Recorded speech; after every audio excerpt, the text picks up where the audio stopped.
right. Hey, welcome everyone. Really quick, before I make any introductions or anything, well, of course, we'd like to thank you for being on here.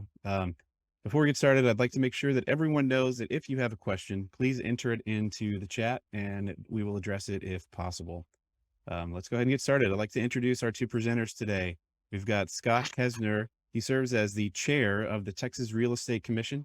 With more than 25 years of real estate experience, Scott has proven to be a committed leader and member of the Association of Realtors, serving in numerous positions at the state, local, and national levels. Additionally, we have Chelsea Buchholtz. Chelsea serves as executive director of the Texas Real Estate Commission and commissioner of the Texas Appraiser Licensing and Certification Board. She is the first female in the agency's history to serve in that role. Prior to serving as the executive director, Chelsea served as TREC's general counsel. Thank you all for speaking with us today. Go ahead and get started. Thanks for being here. Absolutely. Well, thank you for having us. I'm about to share my screen. Everybody see that? Just give me a thumbs up if you can. Okay, I saw a thumbs up. Thank you for that. We are really grateful that you would have us on. I appreciate you having us. Chair Kesner and I have talked to a few groups here recently, and we have kind of gone back to the basics a little bit. And I do that not to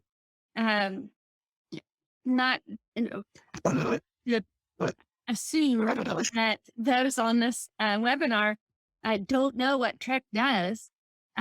But we get so many questions that seem kind of basic to what we do that we thought, you know what, we're just going to kind of start from the beginning a little bit. So for one, we're happy to have the opportunity to speak with local boards.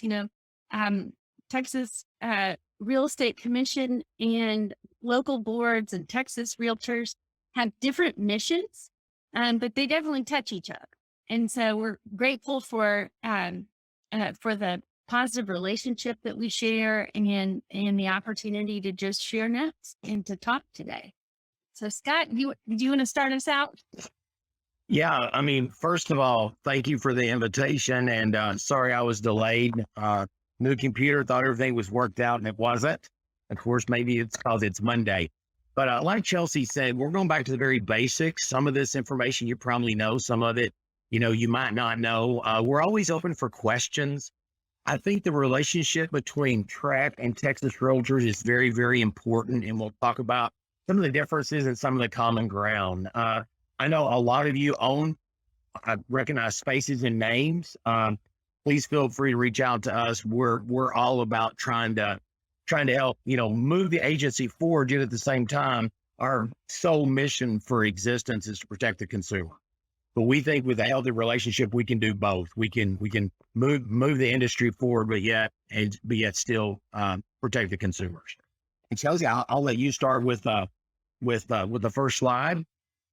Absolutely. Okay. So we really are starting from the beginning. What is the Texas Real Estate Commission? And what I want you to hear us say in this is that we're a government agency that answers to the governor. We're an executive branch agency, and we implement the laws and the laws passed by the Texas legislature. And our commission, our 9-member appointed commission, of which Chair Kesner is the chair, promulgates rules that basically put kind of meat on the bones related to those laws. So what do we do? We protect consumers. That's the reason why the Texas legislature created us, to protect consumers from through regulation of certain real estate professionals. We do that by educating, by licensing, and by disciplining or enforcing our rules on license holders. And we're a little bit different from the association in the fact that we're neutral. We answer to the governor, we answer to the legislature. We can only do what the legislature gives us permission to do. And the big difference is there might be something that personally we believe in, but we cannot advocate. We cannot lobby. We cannot petition. We can only do what we're instructed to do. It's like staying in your lanes. It's like you're bowling and you have little gutter pads up. We have to stay in that lane. Thus, if there's any advocacy or any lobbying that needs to be done, it needs to come from the Realtor Association. There are a lot of things that we would probably like to do that we can't do only because it's dictated by the legislature exactly what we do, who we supervise, and what rules and regulations we can implement. That's right. In fact, the way that I explain the difference between what Texas Realtors does with the Texas legislature and what we do with the legislature is that we educate and inform. Texas Realtors gets to advocate. So there's a law that says state agencies cannot lobby, and so we can't lobby or have an opinion about anything. We can educate on what the impact could be. So who do we regulate? We can only regulate who the Texas legislature says to regulate. So we don't get to decide that. So as of now, we regulate Texas real estate sales agents, brokers, of course, inspectors, easement and right-of-way agents. We regulate approved education providers. Some of you may remember when we licensed each individual instructor, and now we only license the provider, but then we have rules that show what those providers need to require of each of their instructors. So there's still some regulation, but it's a little bit more tangential. And then we also regulate those who try to offer brokerage services without one of those licenses. So through the disciplinary process. That means who do we not regulate? We do not regulate home builders. We do not regulate wholesalers unless they are licensed as a sales agent or broker. And we don't regulate anyone like in the mortgage industry or the title industry. Those are regulated elsewhere. Anything I missed on that one, Scott? No, I don't think so. I mean, we'll talk about it a little bit later. We did a survey beginning of the year on wholesalers, and we did it more from a consumer protection angle. And we got a lot of results. About 1/3 of the people that responded as wholesalers were actually licensed. So they would fall into our purview of regulating. One thing that we're getting a lot of information on, a lot of questions on is homeowners associations. Okay. There was a bill passed last session where homeowners associations need to register, and they need to register in this database. And the legislature was kind enough to put us in charge of creating that database. And so we are in charge of the database, even though we have no regulation authority, we are collecting the information as prescribed by the legislature. Okay. That's right. So that's pretty narrow in scope. Very. So what is our role in Texas real estate? Short answer is we educate, we license, we enforce, or discipline.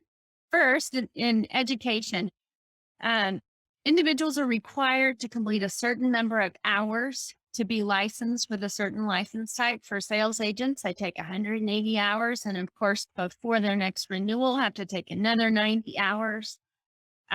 We regulate what those courses look like and what the content of those courses are. We ensure that qualifying and the continuing education providers and courses meet the statutory and the agency standards. One question we often get is, are you going to up the standards for CE? Are you going to require more than those 18 hours? And of course, right now we require 18 hours. That's in rule. For sales agents, they take that legal update 1 and 2, and then all are required to take 3 hours of contracts. And of course, if you're a supervisor, delegated supervisor, then or a broker, then you have to take that broker responsibility.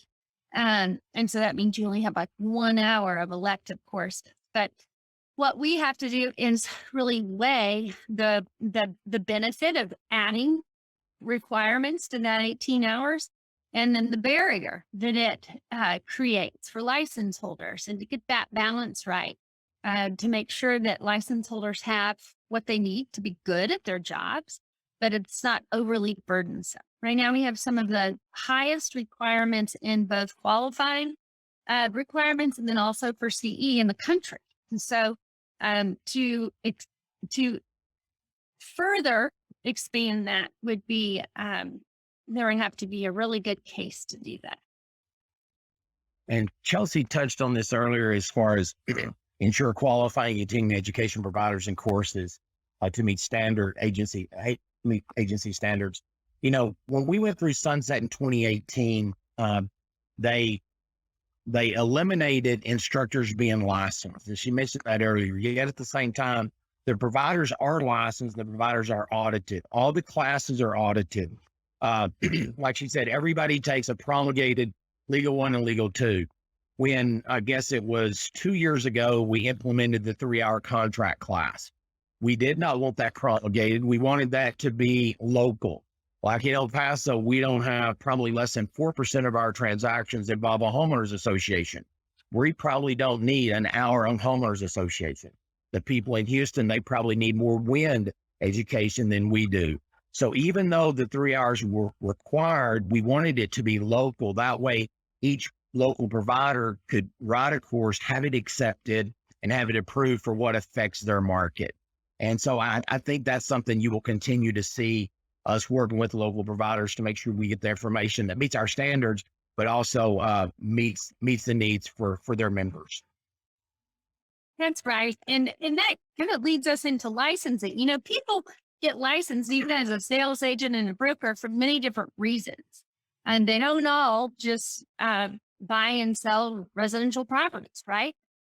So with that contracts class, the intent of the commission was to require contracts that are applicable for the area in which each license holder practices. So you can see in this slide that our license count has increased substantially over time. And in 2001, we were at 114,000. Now in 2022, April of 2022, we were at 228,000. So we've doubled in just over 20 years. Most of those are sales agents and brokers. And of course, not all are humans because of that requirement to be to have a license for business entities. But our numbers continue to grow. And as we license people, what we must take into account is that there's a lot of reasons people become licensed. And so in the requirements that we tack on to license holders, we need to ensure that those requirements are fit the activities of the full spectrum of license holders. Yeah, of the 220,000 licensees, you know, there are about 14,000 business entities that she said are not human. You have to have 180 hours classroom to sit for the test. Your first renewal, you need to take another 90 hours of core, what we call salesperson's apprentice education in Legal 1, Legal 2. And if you are a supervisor, your first year or 2 years, you're going to have to take broker responsibility. There's been a lot of talk about, you know, you have a point system for becoming a broker, so many transactions to become a broker. Maybe to renew your license, you do some type of transactional experience. Well, like Chelsea said, a lot of people get licenses for different reasons. We have 2 people in our office. All they do is admin.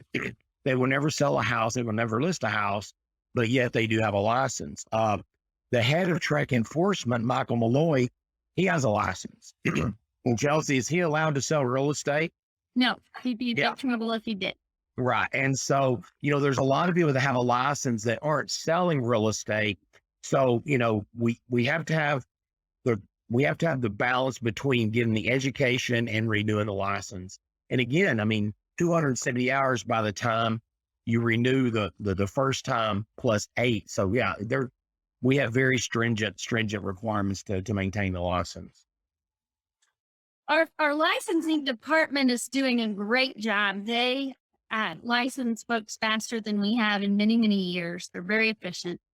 We expect there to be additional efficiencies really within about the next 2 years as we move on to a new licensing database that should improve our ability for folks to self-serve through our website and should make them the number of employees that put their fingerprints on an application to be reduced. So just less manual processes and more efficiencies gained. So we're looking forward to that. But in the meantime, I have one of our commissioners said, you need to make sure everyone knows just how many people have to touch each application and how hard everybody works. They really do. And I'm proud of their ability to be efficient, even with so many manual processes. And if you've renewed a license in the last 6 months, you certainly know you get your renewal in, you hit go, you usually have your license either that afternoon or the next morning. The new database she mentioned is really exciting. We're probably looking second quarter of 23 for it to be launched. It's going to be really helpful for a lot of the members. She said you can do a lot of stuff yourself. As a broker, I will be able to find out if someone wants to go to work for me, how many brokers they work for. I can find out who the supervisors are without having to dig deep, find disciplinary actions with just a click of a button. So there's going to be a lot of upgrades, not only on the membership side and becoming a licensee, but also monitoring what's going on at the broker level. So we're really excited about that. All right. So we've talked about education, we've talked about licensing. The last component to our work is enforcing the laws and the rules that we are that the legislature has commissioned us to enforce. So one thing I want you to know about that is that our enforcement division does a whole lot more than just investigate complaints. They do that, and it's very important work. But a huge piece of work is around licensing people with criminal history. And we do that in two ways. The first is before someone applies to be a license holder, we have something called a fitness determination. And it's just a courtesy process that's available for people with a criminal history so that they can determine whether or not they would be eligible for a license given their specific criminal history before they go through all of the efforts, all of the education, all of the expense to become licensed. The number of people who have applied for this fitness determinations has increased substantially over the last couple of years, which then turns into an increase in license holders eventually. So our enforcement division does that work. At the same time, once someone applies, there is a process to assess criminal history to determine whether or not we can say yes to that license. The much more formal process. That's based on a fingerprint, fingerprint submitted by the applicant.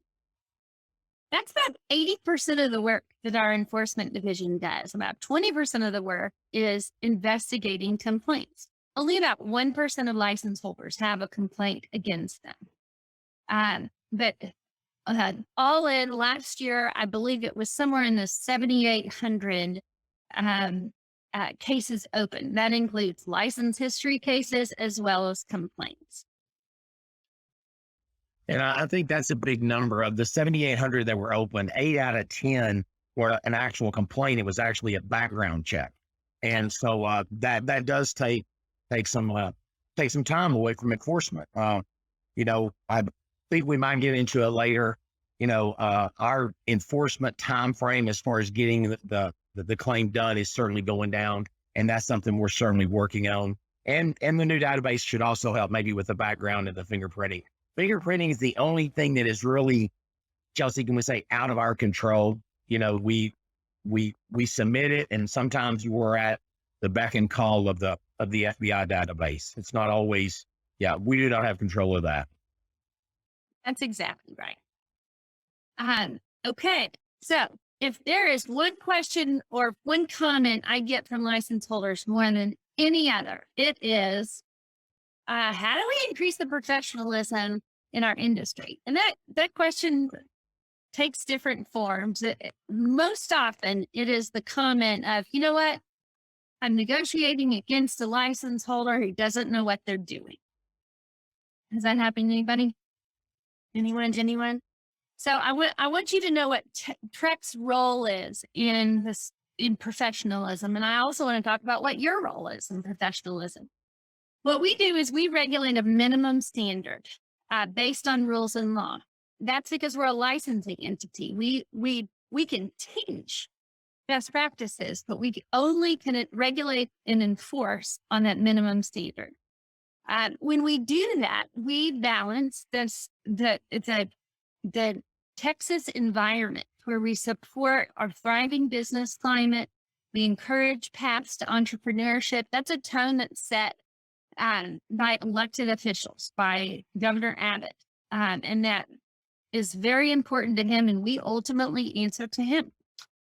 At the same, because of that environment, we cannot create barriers to entry through overregulation and overreach. So that's one side. The other side is the need for consumer protection. And so there's this encouraging a healthy economy versus consumer protection. And we thread that needle through the regulation of that minimum standard. Again, we teach best practices, but we can't regulate that. So we enforce these rules and laws for the purpose of protecting consumers. This is through a complaint-driven disciplinary process, which means that we need you to report bad acts when they occur. We don't have any type of police force. We don't know what we don't know. We rely on complaints to be submitted in order to enforce rules and law. The most logical collection of individuals to file those complaints are fellow license holders and also consumers. And had a few people say, oh, wait, I didn't think I could file a complaint as a license holder. I thought we needed to get our buyer or our seller to do that on our behalf. No, you are a much more logical option for that. We, of course, receive things from members of the public, but more often it's fellow license holders. And just to add to that, the broker is ultimately responsible for the agent being competent. You know, you have geographic competency, then you also have market competency if you're doing, residential, commercial, property management or whatever. So ultimately it goes down to the broker, the supervisor, making sure that the people they have is competency. I love what Chelsea said. We can come up with best practices we cannot enforce. And I think when you see some of the courses, Legal 1, Legal 2, Broker Responsibility, that we'll be rolling out here in a few months, you will see some best practices. And that's best practices that could be followed, but we cannot enforce them be followed. And we'll get into a little bit more on the best practices and what the broker's role is and the individual's role is a little bit later. That's right. So how do we enforce the rules? And we do this. I mentioned this earlier, but we'll kind of dive into this a little bit more detail. Through it is a complaint-driven process. We require a written complaint. We love when supporting documents are provided on the front end. We investigate that complaint to determine whether or not a violation has occurred. And if a violation has occurred, then we issue discipline. The spectrum of discipline that could be issued is anything from a letter all the way to revocation and anything in between, depending on the seriousness of a violation. Just over 7,000 cases were filed in 2021. As we mentioned, many of those were related to background history. 22% of those cases were against brokers or sales agents. That's about 1,650 cases. About 30% of our cases have resulted in disciplinary action over the last 5 years. So we take complaints seriously, and many, if they don't result in disciplinary action, much of the time it is related to not having enough evidence, or it being something that's not within our jurisdiction, something that's better suited for Texas realtors, or even something that is offensive in nature, somebody being rude, something like that, but that isn't a clear violation of rules and law. We put things into two categories, and this is just me putting them in two categories in terms of violations. One is the intentional type of violation, fraud, stealing money, saying that you don't have a felony on your criminal history when you do, or receiving a felony conviction and not letting TREC know within 30 days, which is the requirement. The other kind of violation is accidental, something you should know but don't know. Many of these violations relate to broker supervision or broker responsibility. We'll get into that just a little bit in more detail. Just to add, I mean, advisory letter, a reprimand, a suspension, revocation, probated supervision, probated suspension, I'm sorry. But, about 2 years ago, there's this little activity in DC in January, and we got a lot of calls, a lot of emails, can you do this? Again, it wasn't within our jurisdiction.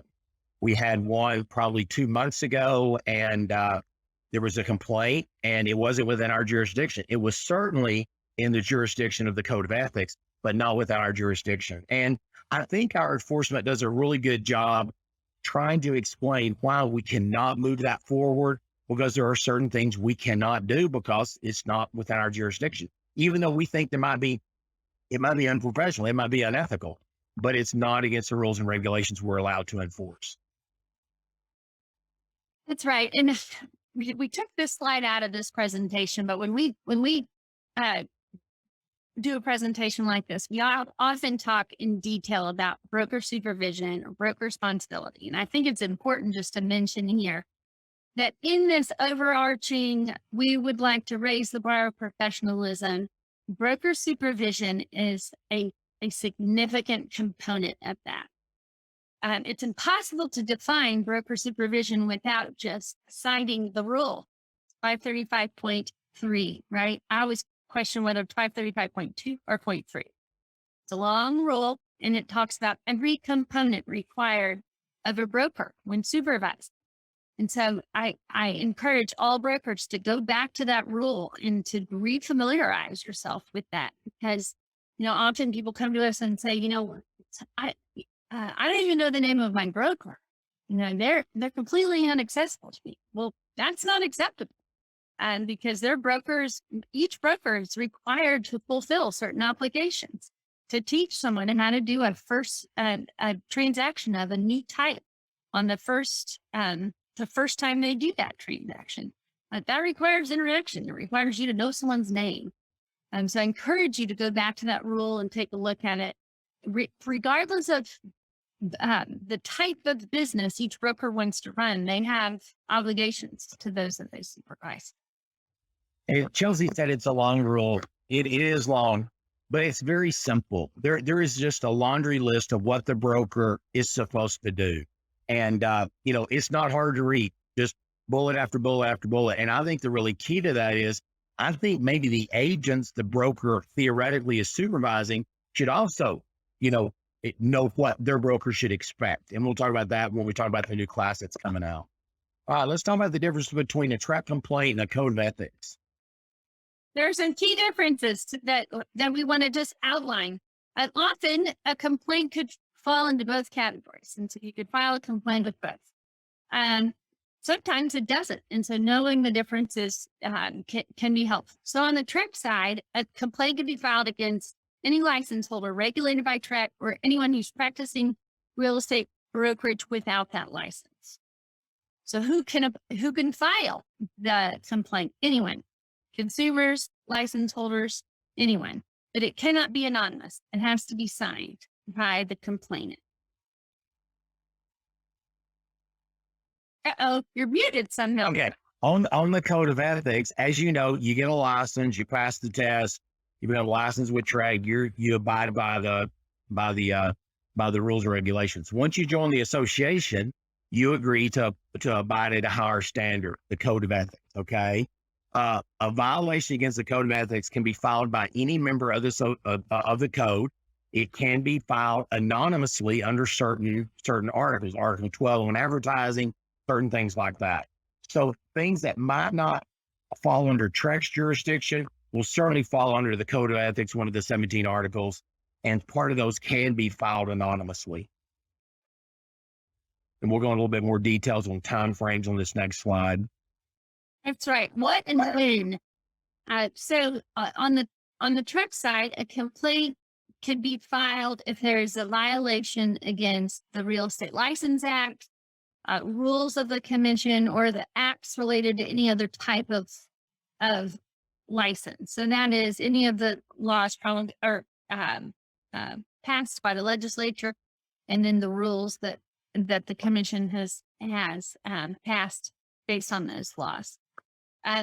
We cannot investigate an incident that occurred 4 or more years ago. So that statute of limitations on the TREC side is 4 years. And what type of complaints, or what's the motivation behind complaints? Consumer protection.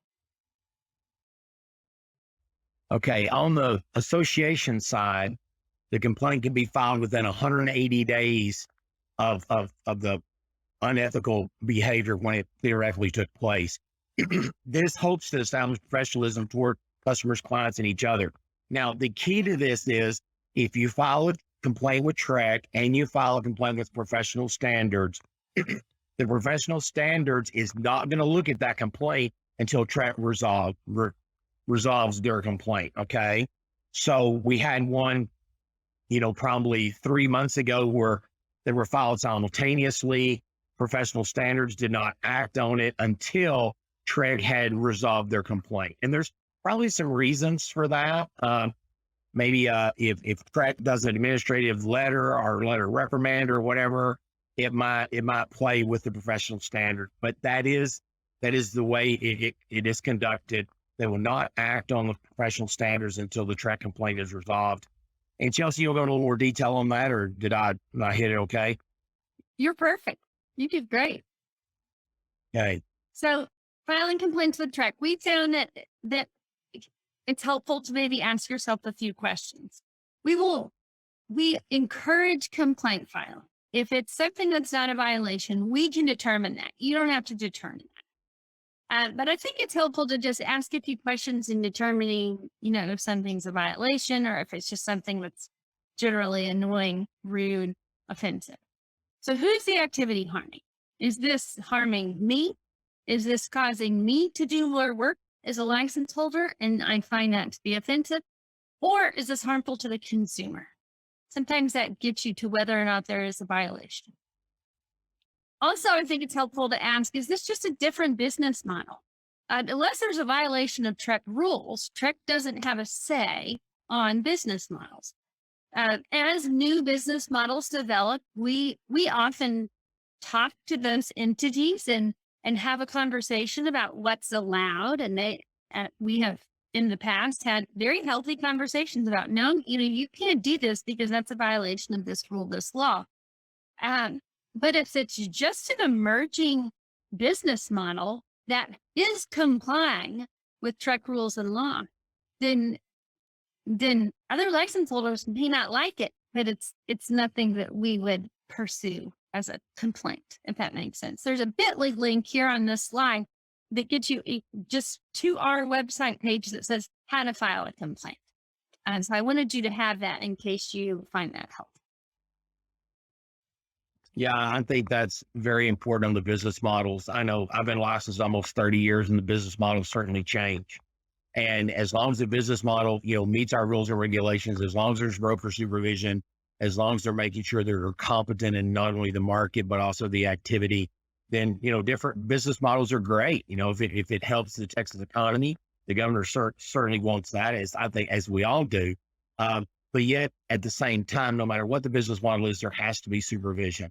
I also think you have to look at, was it intentional or unintentional? And, unfortunately, there's a lot of people that don't know what they don't know. And we'll talk about handling that a little bit later. But, ask yourself, was it intentional? Was it unintentional? And whatever you do, respect any business model, because unless they are not getting a license unless they agree to, abide by the rules we have as far as a business model. But there's a bunch of them, there's been talk about, well, you should limit the number of licensees each broker can sponsor. Well, you might have 124 licensees and you might have 4 designated supervisors. That is certainly a workable business model as long as they do supervise. And I think that's the key. That is the key. So to conclude this conversation around professionalism, professionalism really starts with you. We hear a lot the idea that, oh, well, I can't file a complaint. I need to work with these people in this community. And so I just can't do that. And I understand that. I have neighbors and I live in a community too. I know the consequences of that. But if we are to elevate the professionalism of this field, and you as an industry will not report when there is a lack of professionalism, then we're at a little bit of a standstill. And so if you were able to help correct this person, it would benefit the industry overall. And so the ways that you can do that are a fewfold. You can come alongside that person and correct what they do not know. You can do that professionally and kindly and just teach. I encourage that. I think that creates an industry that's collegial and that is healthy. You can also call the broker and say, you have a sales agent over here that didn't know what they're doing, and they're asking me how to fill out a contract. And that's a question you need to answer. And when they're served to a consumer or when those methods don't work, you need to file a complaint with TREC. And we need to have a culture as a community of license holders that allows for that reports violations so that we can see that improvement in the industry. We will investigate that matter. Sometimes that means we don't want to just be a hammer. We want to come alongside those folks who need correcting and provide that education. We often will require education as part of that discipline. We will often put someone on a probationary license so that we can watch what they're doing. And if it happens again, kind of pull that license back. But everything isn't a hammer. It can just be coming alongside someone and correcting. But we will take disciplinary action to protect the public when necessary. It's important, and it's the reason that we exist. We were doing a presentation, and there's probably about 85, 90 people in there. And the question was asked, how many of y'all have filed a complaint with TREC on another license holder? And, maybe one hand went up. But yet at the same time, the minute, the presentation was over, they talked about, how do you get control of professionalism? And I think Chelsea hit the nail on the head. You have to help them. When I first got licensed, one of my very first transactions, and I had a very good broker, I think probably one of the best trainers in our market. One of our very first transactions with this number one producer in our city. And I learned as much from her through that transaction as I did my broker, because we communicated. And I think you have to reach out. We still get contracts, FHA, VA, with the appraisal addendum, even though right up front it says not for use with, FHA or VA. And a lot of times brokers talk to brokers, agents talk to agents, send it back, highlight it, because sometimes they don't know what they don't know. But, we're only going to get more professional if we actually communicate with each other about what is professional, what can and can't be done. And then if not, file a complaint. Because ultimately you're protecting the consumer and your industry. That's exactly right. Now, we're not going to spend much time on the next legislative session. It starts in January. It will conclude at the end of May. We are making plans for that. And so we'll just kind of march through a few of those initiatives or concepts that may come up during the legislative session. I know Texas Realtors and local boards are kind of working on what that might look like on their end. And we will do a lot of coordinating, especially since we educate. Texas Realtors can advocate and lobby. The first one is around wholesaling.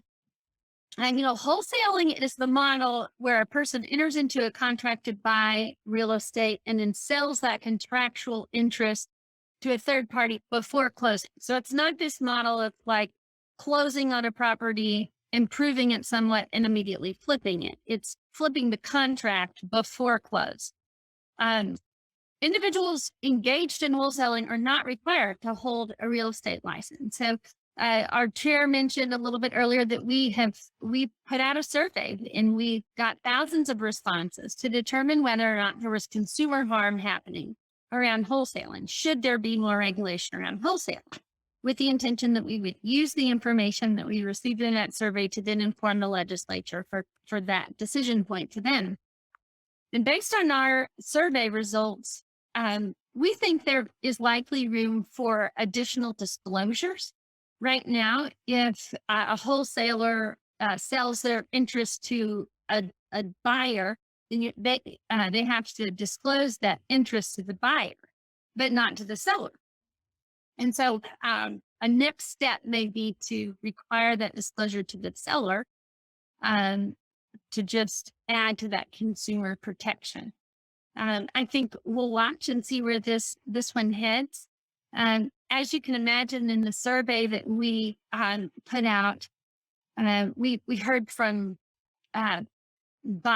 consumer buyers, consumer sellers. We heard from wholesalers. We heard from sales agents and brokers. We also heard from the title industry.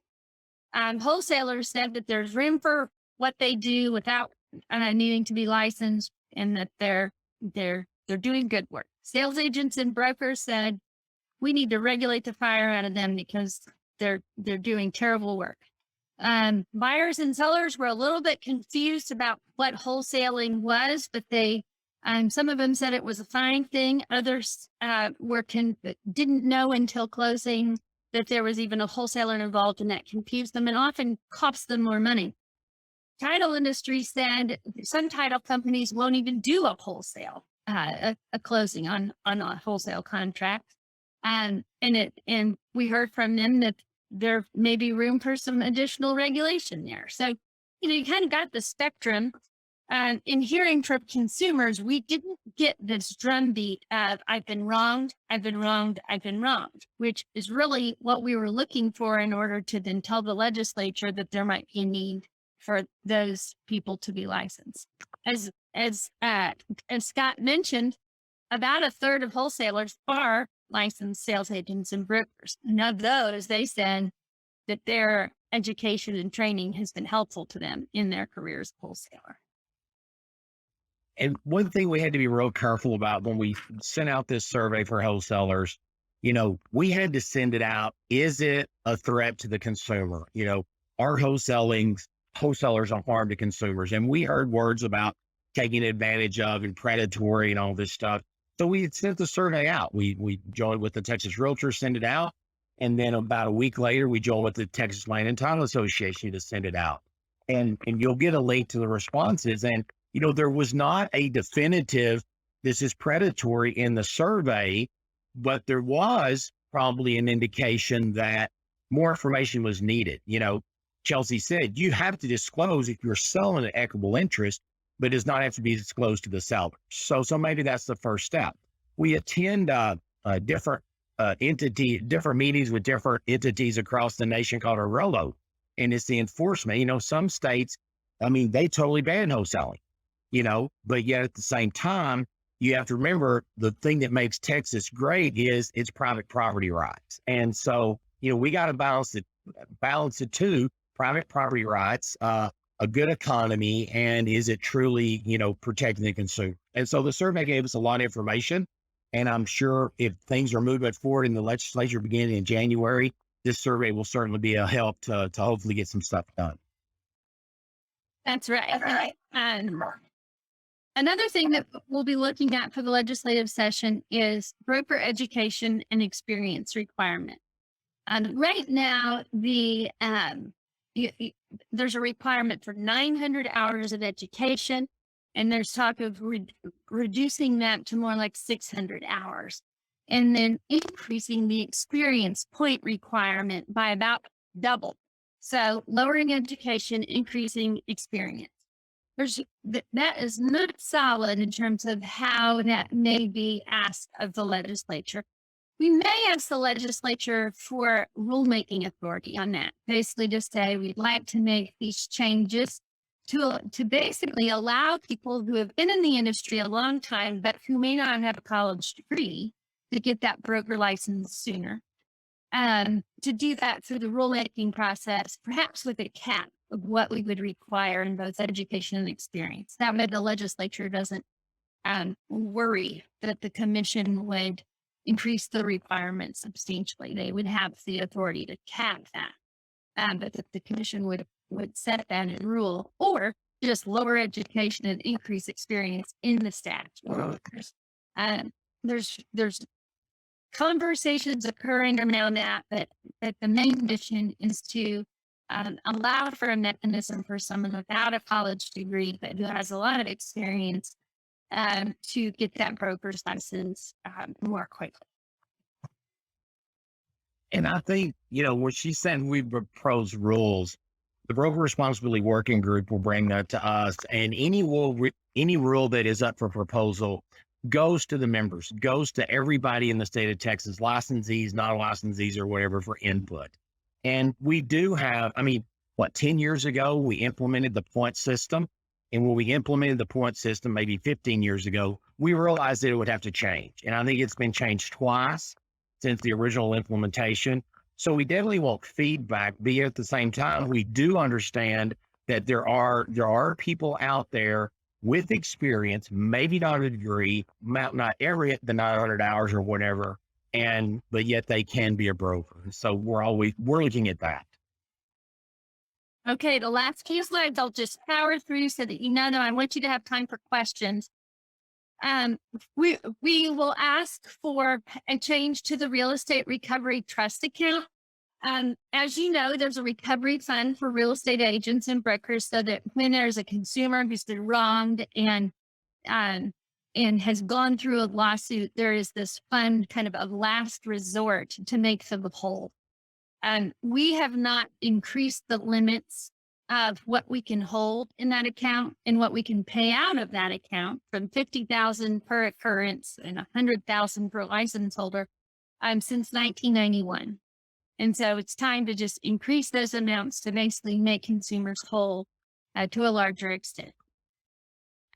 At the same time, we'd like to repeal the inspector recovery fund, and that's simply because they are now required to carry liability insurance to make someone whole if they have been wronged. And so there's a duplicative effort now between the recovery fund, that is now rarely used, and private liability insurance. So we're looking to eliminate that redundant. And I think your ear is definitely familiar with a case we had back in, I believe, May of 19, involving a property manager, where it was well over $500,000 that was ended up stolen, missing, embezzled, whatever you want to call it. But we were limited to 100,000, per licensee, 50,000 per transaction. We anything over 3.5 million has to roll back into general revenue. These numbers were established in 91, and 50,000 is still a lot of money. It's not compared to what it was in 1991. I do want to add that our staff is very good stewards with the recovery fund. You do not just petition the recovery fund. You must have a judgment. There are certain things you must hit. And so it's there to protect consumers, but our staff does a wonderful job making sure any money paid out meets all the requirements. And I don't know how many we have turned down, but we have several turned down every quarter when we meet, where they asked for money in the recovery fund, but it did not meet the guidelines that were needed. And she handled the inspector's recovery fund. It had been used in years. So that's probably something that could be dismissed. We're also looking, there's 3 license types for inspectors. There's a mid-level license type that's barely used. It's called the real estate inspector license. We're looking to eliminate that just to streamline licensing for inspectors.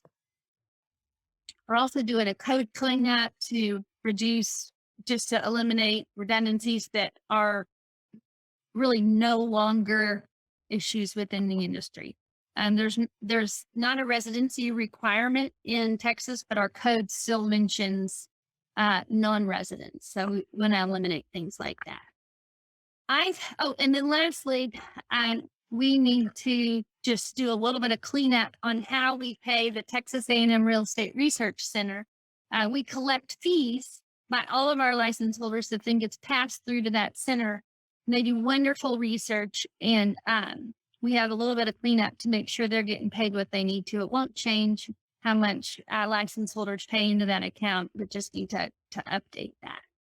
I think with that, we are to questions.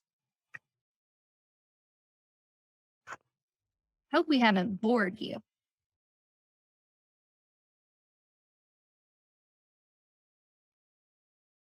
Claude, have you received any questions we need to answer?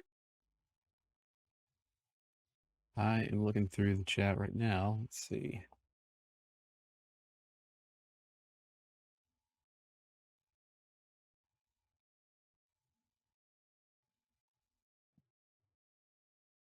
No, it looks like Summer's handled most of it in the chat. Fantastic. Really love the opportunity to be with you. I hope we've covered what you wanted us to cover.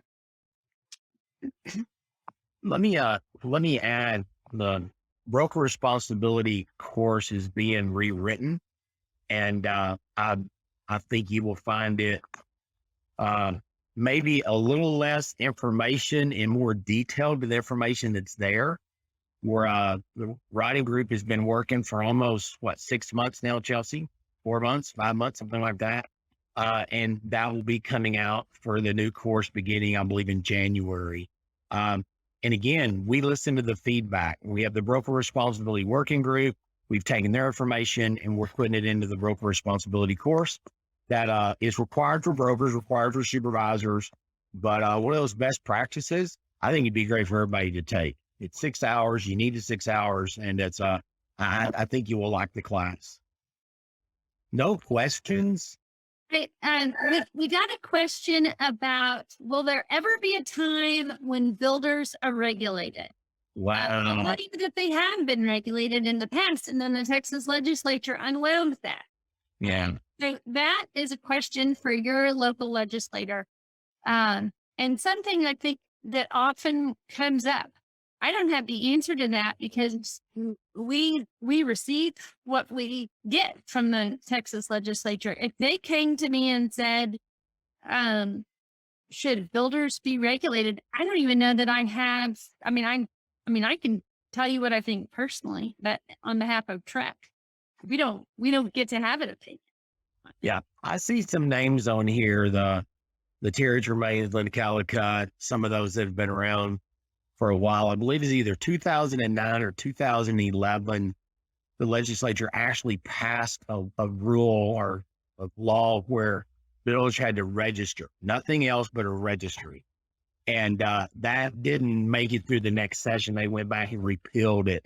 So that's about as close as builders have gotten to regulations. And like I say, there was no regulation, just a registration. And that only lasted one session.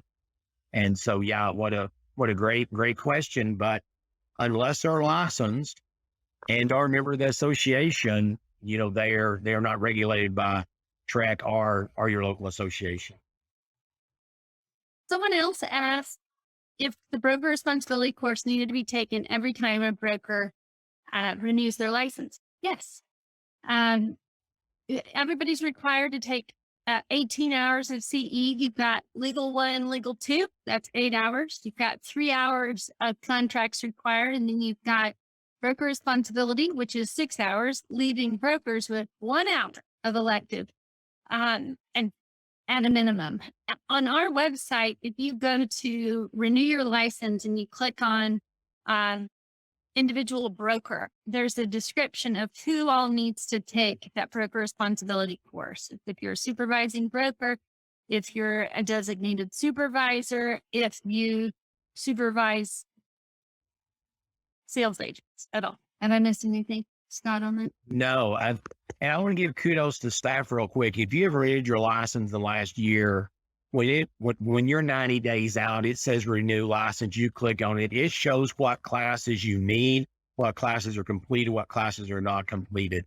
I will tell the brokers here, if you designate someone as a supervisor, it's probably a really good idea to let them know you designate them as a supervisor. Two of my really close acquaintances in our market had their wives designated as a supervisor and never told them. and they renewed their license, and then they realized they did not have the hours to renew the license. And so if you're going to have your wife as a supervisor, you should probably let her know so you can take the class. But on both instances, my phone rang. Well, he never told me. Well, that's a communications issue between your broker and yourself. So, but if you go to that website, it shows exactly what you need to take. It really does. And it's just a wonderful tool. Brokers, you can also check your licensees that are expiring, and you can see what they need as far as taking the classes. It's a great So tool. we're just sending one more question, and this might be our last one because I know it's 10:59. And are there plans to update the amendment paragraph regarding extending the option with the fee going to the title company? That's not on the broker lawyer list right now, but I have to just say that the broker lawyer committee is an amazing group of people, and is a group, as you might expect, that's made up of brokers and lawyers. Lawyers appointed by the state bar, brokers appointed by the commission. And they get into the details, and they know that these contracts like the back of their hands, and have, 8-hour discussions about what changes need to be made. If you submit a comment, and I'll tell you how, to the broker lawyer committee, they will review it ahead of their next committee meeting, and then they will talk about it in the committee. And they might say, no, we're not doing that. Here's why. Or, this is a reasonable point. Let's think about this. And then they'll kind of unpack it.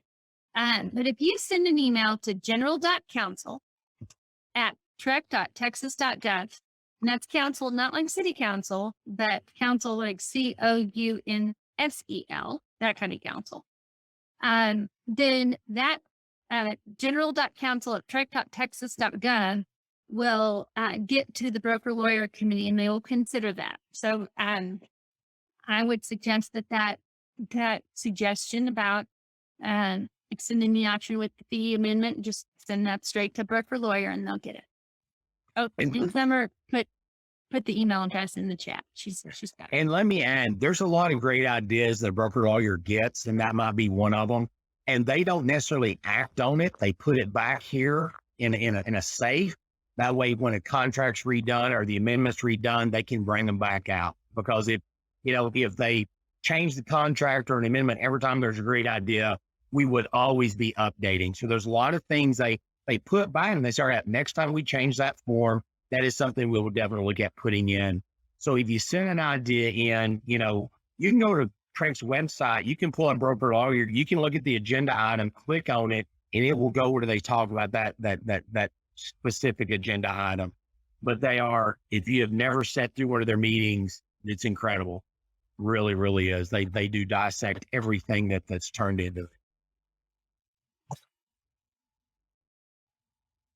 All right. Well, it looks like we're out of time. Scott, Chelsea, thank you guys so much for giving us your time and covering all this wonderful information. We really appreciate it. Thank you for being here. Thank y'all for the invite. Thanks for having us. Oh, sure. Hey, so just real quick, listeners, wanted to remind you, if you're here in this meeting, you will be sent a link to this recorded version that you can then share with, as many people as possible. Also next week, a week from today, we've got Metro Texas is hosting a webinar on, we're calling it break into short sales, foreclosures, and REOs. It's just a week from today at 10 a.m., same exact time and everything. Please register for that if interested. Thank you all for being here. Hope this was great. It was great for me. Thank you all for your time. I appreciate it. That was wonderful. Thanks.